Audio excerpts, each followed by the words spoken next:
Pupuk sawit di Malaysia gajinya berapa sih? Kamu harus tahu ini. Ini adalah pengalamanku yang kerja di Malaysia ya. Kalau ada yang berbeda itu ya wajar lah ya. Semakin jelas dan semakin terbuka semuanya. Ternyata perusahaan Janwadiana denda karyawan yang sholat Jumat lebih dari 20 menit. Yang izin sakit juga didenda 70.000. Gila. Assalamualaikum warahmatullahi wabarakatuh. TKI Indonesia sudah tidak berminat lagi kerja di Malaysia. Lebih memilih Jepang, Korea. Tapi sahabat-sahabatku semua perlu diketahui untuk kerja ke negara tersebut tidak semudah kerja di negara tetangga. Nah, perlu kalian juga ketahui sekarang di negara tetangga juga sangat diperketat. Jadi sekarang itu banyak operasi. Siapa yang ilegal maka akan ditangkap dan akan dipulangkan. Dan sekarang di Malaysia juga sudah menutup ya.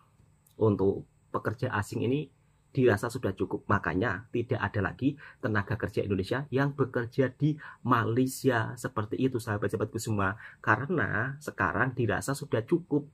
Jadi mungkin kalau nanti Malaysia memerlukan pekerja asing baru dibuka kembali. Tapi anehnya segelintir YouTuber Indonesia selalu berangan-angan membuat cerita bohong. Sehingga sering disalahpahami orang-orang yang mungkin tidak pernah bekerja di Malaysia. Tapi faktanya masih banyak orang Indonesia yang bekerja di sini. Kalau bekerja di sini dengan secara lengkap, alhamdulillah insya Allah aman-aman saja. Cuma kerja kebun aja bangga, cuma kuli di negara orang aja bangga. Setidaknya selama saya bekerja di Malaysia lebih dihargai. Selama saya bekerja di Malaysia, saya tidak pernah mengalami hal yang seperti ini. Sholat Jumat lebih dari 20 menit didenda. Cuti sakit dipotong gaji. Ini seolah-olah seperti di zaman penjajahan. Dan ini terjadi di negara kita, di Indonesia. Konon-konon yang terpaling sempurna semuanya. Bila saya mereaksi video-video yang fakta ini, ujung-ujungnya nanti ada yang berkomentar, penjilat, penakut. Pokoknya semuanya ada semua. Itu dikata-katain itu kepada saya. Tapi nggak masalah. Terserah mau ngata-ngatain apa yang mereka katakan. Yang penting selama saya reaction ini nggak pernah bohong dan itu real terjadi di dunia nyata. Ini bukan hoax ya. Anehnya lagi, kenapa sih orang-orang yang sudah melakukan tindakan kurang baik kepada pekerja, tapi di negara kita tidak ditindak dengan tegas secepatnya? Enggak. Mungkin kalau di negara lain, kilang atau pabrik tersebut langsung ditutup. Nggak usah banyak itu ya, musyawarah.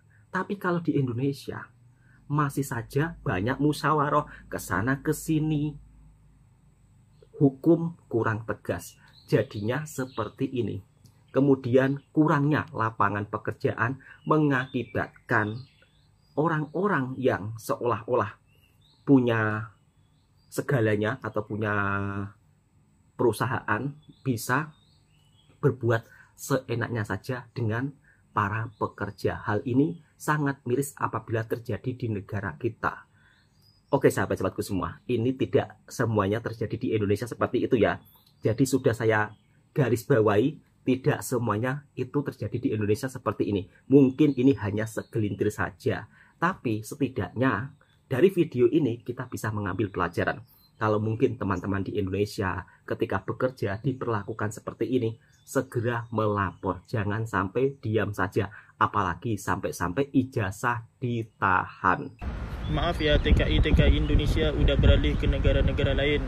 Lagi lebih baik udah nggak minat lagi masuk kerja ke Malaysia. Oke bang, saya doakan mudah-mudahan abang di tempat lain dapat rezeki yang lebih bagus. Amin. Yang lebih banyak, yang lebih berkah. Abang boleh pergi dekat mana-mana negara yang lebih maju daripada Malaysia. Betul mas. Pergilah. Kerana kita memang kena menjemput rezeki bang. Kita tak boleh duduk santai dekat rumah menunggu rezeki jatuh ke ribaan kita. Kita memang kena keluar.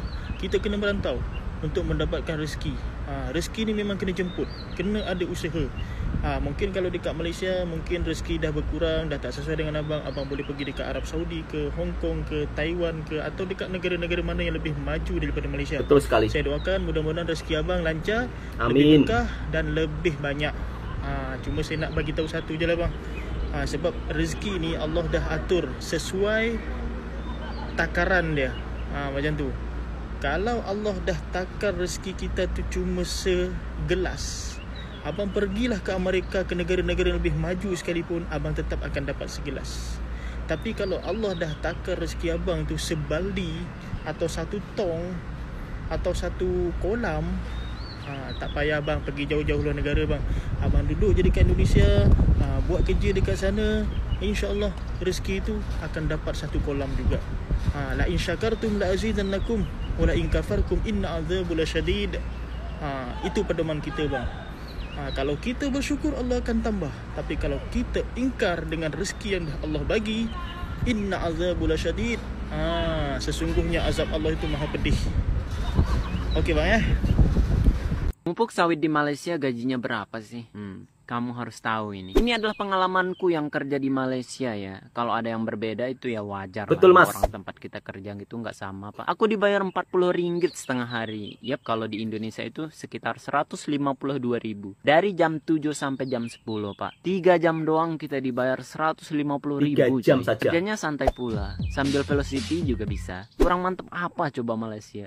Sementara aku pernah kerja jadi kuli bangunan di kampungku. Dari jam 7 sampai jam 5 sore dan aku digaji, ini sumpah ya demi Allah, demi Rasulullah. Aku digaji 15.000 pak. Ya ampun. Maksudku, ini orang nggak punya otak sih. Masalahnya kalau gue dibayar 15.000 untuk nonton orang kerja, nonton doang nih, dari jam 7 sampai jam 5 sore itu gue nggak mau anjing. Maksud gue ngapain juga buang-buang waktu demi 15.000 gitu. Ini enggak, gue ikut kerja, muat pasir, ngaduk semen, diterik panas dari jam 7 sampai 5 sore, dibayar 15.000. Maksud gue pernah ditolak cewek, diputusin tanpa sebab, diselingkuhin. Dan Sabar mas. tahun terakhir ini ngejomblo. Tapi kalau kalian tanya momen yang paling menyakitkan dalam hidup gue ya ini, gue dibayar 15.000. Oke, back to topic. Sabar mas, sabar. Ini adalah pekerjaan yang paling santai, cuma 3 jam doang sehari. 3 jam saja dibayar 100. Dan kita bisa begadang. 52.000. Kenapa? Ya soalnya kalau lagi manen sawit itu kita nggak berani tidur di atas jam 9 pak. Ini serius ya, true story. Ya saking beratnya kerja sawit. Tapi kalau lagi mupuk gini ya jam 2 tidurnya pun nggak masalah. Tapi ya kalau lagi manen ya nggak berani. Soalnya kerasa banget efeknya kalau tidur kita kurang pak. Langsung kolaps kita. Tapi it's okay lah, berat-berat gitu hasil. Mau bekerja kemanapun, semuanya itu tergantung rezeki kita. Kalaulah memang rezeki kita ada di negara sendiri, sebenarnya tidak perlu pun jauh-jauh merantau ke Malaysia. Yang dikatakan abangnya daripada Malaysia memang betul. Sejauh mana kita pergi, kalau belum rezekinya, ya pasti dapat segitu-gitu aja. Mau kerja ke Korea, mau kerja ke Amerika, mau kerja kemana saja, kalau sudah ditakar dapat secawan, ya dapat secawan. Tetapi setidaknya kita sebagai negara bertetangga tidak usahlah ya kan berkomentar sok merasa hebat, sok merasa terpaling maju. Jangan. Indonesia dan Malaysia adalah negara yang bertetangga sangat baik, saling memerlukan satu sama lain. Untuk netizen yang ada di Indonesia, eloknya komentarlah yang sopan, komentarlah yang bijak, contohi adab orang Malaysia. Yang dimana meskipun dikomentari seperti itu, tapi balasannya begitu salut dan respect untuk abangnya yang daripada Malaysia. Kemudian ada juga cerita TKI yang bekerja di Malaysia dulunya waktu di kampung cuma digaji 15.000 saat kerja di rumah. Sedangkan di Malaysia beliau menceritakan kalau kerja 3 jam di Malaysia, kerja di kebun, dibayar 152.000 cuma 3 jam saja. Memang perbedaannya sih agak jauh. Tapi itulah fakta yang terjadi.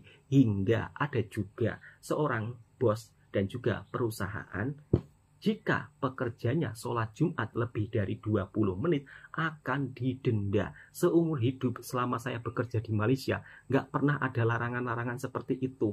Ini di Indonesia kok seperti seolah-olah kayak penjajahan ya. Dan teruntuk sahabat-sahabatku semua, jika kalian ingin bekerja ke negara orang, tolong jangan lewat agen atau calo. Orang-orang itulah yang menjajah orang kita sendiri, bukan orang luar.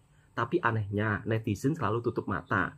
Kalau saya berbicara fakta seperti ini, resikonya pasti akan dihujat, resikonya pasti akan dibenci. Saya seorang penjilat, pengecut, munafik, suka jelek-jelekkan negara sendiri, suka menjilat. Itu seringkali dikomentari, bahkan dibuat konten. Tapi nggak masalah, ya memang seperti itu resikonya. Kalau kita berbicara fakta, jangankan saya, sekelas wali kota saja, gara-gara menangani kasus penahanan ijazah seorang pekerja, dan juga pekerja tersebut mengalami perlakuan yang kurang baik, itu pun dibenci, dilaporkan. Itu seorang wali kota, apalagi seorang saya, Toha TKI Malaysia. Apa sih? Apaan sih ini, orang pasti dipandang remeh. Wali kota aja dibenci. Oke, inilah kita simak beritanya. Ijazah ditahan, sholat Jumat didenda, sakit dipotong gaji. Ini bukan cerita dari penjara, tapi dari sebuah perusahaan bernama UD Sentosa Sel di Surabaya, milik Jan Huadiana, teman-teman. Ya, di tempat ini karyawan yang melakukan sholat Jumat dikasih batas waktu maksimal 20 menit. Kalau lewat, didenda mulai dari 20.000 sampai 70.000 rupiah, tergantung berapa menit kena dendanya, teman-teman. Nah, balik lagi ke tempat kerja. Ironisnya, kalau sakit pun, meski bawa surat dokter nih, tetap didenda 70.000. Alasannya surat dokter nggak berlaku di sini. Kasus ini viral setelah seorang mantan karyawan melaporkan bahwa ijazahnya ditahan perusahaan meski udah mengundurkan diri. Jadi masih ditahan aja. Laporannya diterima Wakil Wali Kota Surabaya, Armuji, yang langsung melakukan sidak langsung ke gudang itu, teman-teman. Tapi pas datang dengan itikat baik, Pak Armuji justru malah nggak dibukain pintu, dituduh penipu, dan bahkan dilaporkan balik oleh perusahaan ke polisi dengan tuduhan pencemaran nama baik alias UITE. Laporan itu memang akhirnya dicabut. Tapi kebusukan sistem ini keburu terungkap. Nah, yang makin viral lagi ternyata nggak cuma satu orang. Total ada 31 karyawan yang ngaku mengalami hal yang sama. Ijazah mereka ditahan, hak mereka dilanggar. Kabar terbaru kasus ini sampai ke polisi dan Wakil Menteri Ketenagakerjaan pun sampai turun tangan. Kenapa? Karena ternyata perusahaan ini nggak berbadan hukum resmi, teman-teman. Semua aturan internalnya dari denda sholat Jumat, potongan gaji, sampai penahanan dokumen pribadi itu nggak ada yang tertulis dan sah menurut Undang-Undang Ketenagakerjaan nomor 13 tahun 2003. Semua itu ilegal. Semua ini pelanggaran serius terhadap hak kerja, terutama kita para pekerja, teman-teman. Tempat kerja semacam ini bukan hanya melanggar hukum, Pak, tapi juga melanggar rasa kemanusiaan. Pekerja bukan budak, ibadah bukan kesalahan, sakit bukan pelanggaran, dan ijazah bukan milik perusahaan. Pertanyaannya, jika hukum di negeri ini masih berlaku, maka yang semacam ini harus dihentikan secara rata, karena kerja keras seharusnya dihargai, bukan diberi hukuman. Semakin jelas dan semakin terbuka semuanya. Ternyata perusahaan Jan Huadiana denda karyawan yang sholat Jumat lebih dari 20 menit. Yang izin sakit juga didenda 70.000. Gila, banyak sekali dendanya. Ya kan? Denda dengan gaji kemungkinan lebih banyak denda deh daripada gaji. Sholat Jumat lebih dari 20 menit didenda. Ya kan? Ngeri padahal sholat lo ya. Izin sakit juga didenda 70.000. Emang dikira robot ya, nggak pernah sakit manusia, disuruh kerja terus. Lihat nih mukanya nih ya kan, disuruh kerja terus nggak pernah sakit. Kayak ente ini nggak pernah sakit aja ya. Ngeri sekali. Ijazah juga ditahan. Ngeri sekali nih ya. Semakin banyak yang terungkap dan terbuka, seluruh karyawannya akhirnya pada membuka opini semua, ya kan, akhirnya berani membuka. Tapi kenapa? Pertanyaannya, kenapa ada yang bekerja di situ ya? Itu loh pertanyaannya. Dan kenapa karyawan banyak yang membela dia ya? Kemarin disidak, ya kan, disidak langsung nih sama pemerintahan. Itu ada loh beberapa karyawan ibu-ibu khususnya yang masih membela dan masih bekerja di situ. Pertanyaannya, kok mau? Ya, dengan aturan, dengan gaji yang gak seberapa. Gila, gimana menurut kalian? Tinggalkan di kolom komentar ya. Bu, sekali lagi kami sedang melawan namanya premanisme. Kita lawan ormas-ormas yang sifatnya meras. Saya tegasin tuh. Jadi itu tugas saya dan polisi nanti. Perusahaan. Ibu jangan bilang-bilang nanti ada seorang dosa. Apalagi sih? Ibu diperas. Ya, pertama kan yang sambil main handphone. Attitude-nya di mana ini? 30, 40. Ya, karena mereka memang ada masalah. Inilah lemahnya hukum di Indonesia. Kurang tegas. Loh, ibu memang berbelit ini, Bu. Ini kalau di Malaysia sudah ditutup ya. Satria ya. Enggak. Sorry. Enggak. Ini ada rekamannya loh. Loh, iya, saya kan bilang. Ini aja udah Handphone kan nggak selalu di tangan saya, Pak. Lo kan tadi Suaranya. Oh, iya. Coba nih ngawur nih orang nih. Asli. Kacau. Dosa atau enggak? Ibu dipukulin atau enggak? Saya tadi digamparin atau enggak? Ada nggak yang nanya ibu di sini? Ada nggak? Tanya yang bully, Pak. Saya cuma diem aja. Ibu dibully berapa orang saya tanya? Wah, nggak tahu, Pak. Saya sudah nggak mau lihat. Nih ibu, nih saya dibully sejagat raya nih. Ibu nggak seberapa. Saya ngebelain guru Sritek, sampai di PK saya dibully. Ibu cuma berapa orang aja dibully. Itu resiko di industri media sosial. Kok ibu takut dibully? Ibu lebih takut lagi kalau seandainya ibu menahan kawan-kawan jasanya. Karena itu wilayah pribadi, hak pribadi orang nggak boleh ditahan. Soal bully biarin. Jadi kenapa nggak langsung ditangkap aja? Jokowi dibully, Prabowo aja dibully, polisi aja dibully. Lagi saya kan, ibu saya tanya, digamparin nggak sama saya? Tabokin nggak? Ditonjok nggak sama polisi? Ditonjok nggak sama Pak Wali? Lalu kenapa harus berbohong? Saya nggak mau, Pak. Lalu apa, nipu? Enggak. Lalu apa dong? bujuk. Keterangan itu saya berbeda-beda. Soal Bu Veronica tadi katanya nggak tahu di mana. Ternyata ada di sekolah. Saya ngomong, dia sudah resign. Saya nggak mau melibatkan pihak lain. Ya, tadi kan ditanya oleh Bu Putri terkait ijazahnya ada di Bu Veronica. Kalau memang Itu kan ibu tahu Bu keterangannya Veronica dia. di sini, harusnya Bu Ver ibu ajak ke sini. Kalau memang Bu Diana saya kooperatif nggak dengan mau- Pak Wamen, saya nggak mau melibatkan dengan pihak Pak lain Wali. dengan omongan abal-abal. Saya nggak mau melibatkan pihak lain. Sekuat apa sih Bu pasang badannya? Saya mau tahu nih polisi Bu. Kalau saya nggak ahlinya ya, mengintegrasi orang nih, ada kepolisian nih. Ini perwira loh Bu nih, perwira. Dia wadir. Pak Saya Kapolres. mengerti bahwa Anda menyebutkan mengintegrasi orang dan Oh dia merekam Merekam juga. ini. Merekam. Nggak ada yang Direkam juga nggak apa-apa. Itu keterangan yang bersangkutan kan banyak berbeda. Iya. Teman-teman, saya sudah mengingatkan ya, yang nipu kita, yang menjajah kita itu bukan orang bule, bukan orang Cina, orang Londo. Yang menjajah kita itu wonge dewe. Wonge dewe. Orang kita sendiri. Jadi kita nggak usah seudon sama orang lain. Yang menjual Rizal ini itu orang sendiri. Kemungkinan besar tetangga sendiri, orang Banyuwangi sendiri, orang Jawa Timur sendiri, orang Indonesia sendiri. Karena yang merekrut Rizal ini orang Indonesia, yang mengajari Rizal buat paspor, yang membawa Rizal ke Kamboja itu orang Indonesia. Jadi yang jahat itu bukan orang luar. Ingat, yang jahat itu orang kita sendiri. Saya ingatkan sekali lagi, kapal itu tidak khawatir air yang ada di luar itu akan masuk di dalamnya. Tetapi yang masuk ke dalam itu adalah orang dalam sendiri. Yang membuat kapal Indonesia tenggelam itu karena airnya itu yang ngobok-ngobok itu orang dalam. Jadi orang luar nggak akan bisa menyakiti Indonesia. Orang Indonesia sendiri yang menyakiti orang Indonesia. Betul. Yang namanya siapa, Ani itu bawa berapa orang udahan ke Kamboja, nggak ditangkap sampai sekarang. Yang namanya Ani itu mana? Ini saya banyak loh korbannya dari Ani ini. Mana kita mana? Kita mulangin ratusan orang pulang ke Indonesia, tapi ribuan orang ke Kamboja. Ayo kita mikir dong. Kenapa kita dipulangkan 500, 600, yang berangkat ribuan?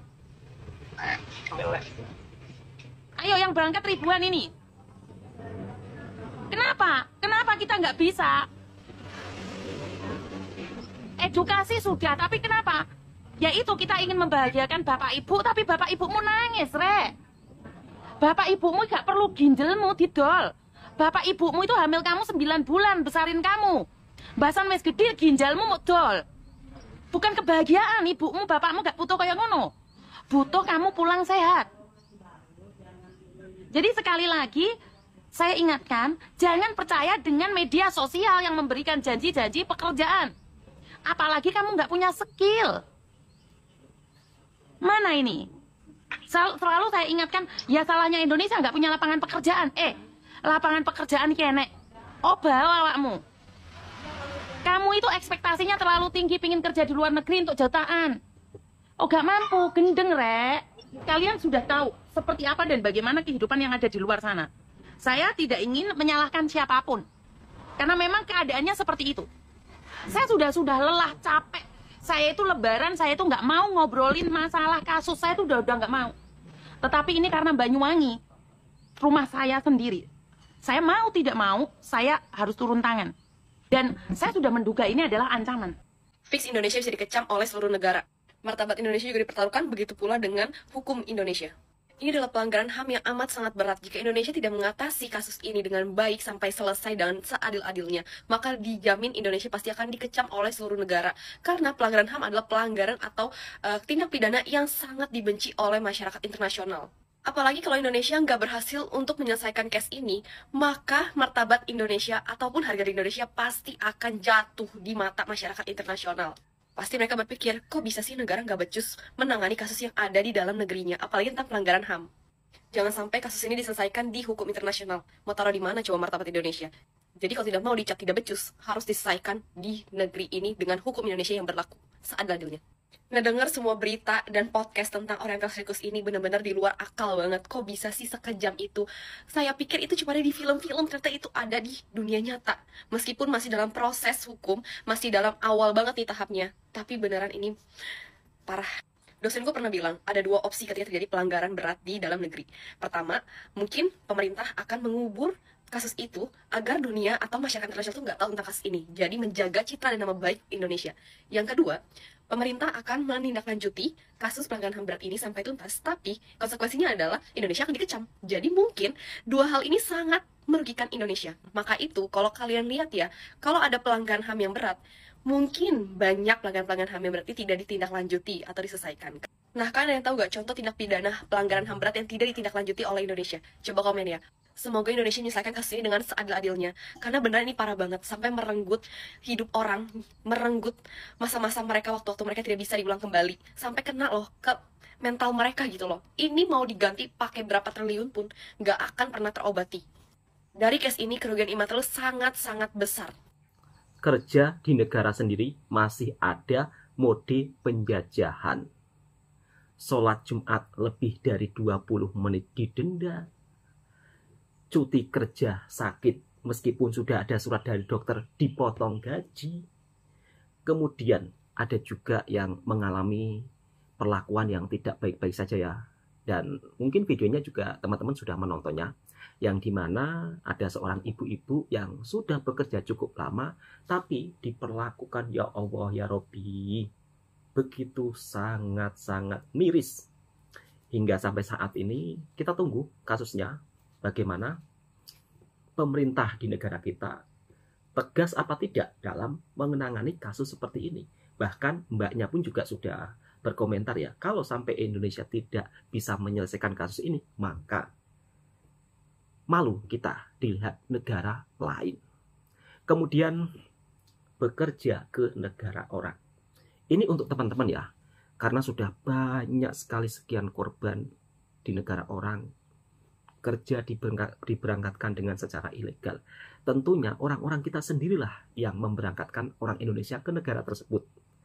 Tolong untuk sahabat-sahabatku, jika kalian tidak punya skill apa-apa, kemudian ditawari untuk kerja di negara orang, ya kan? Jangan sampai mau.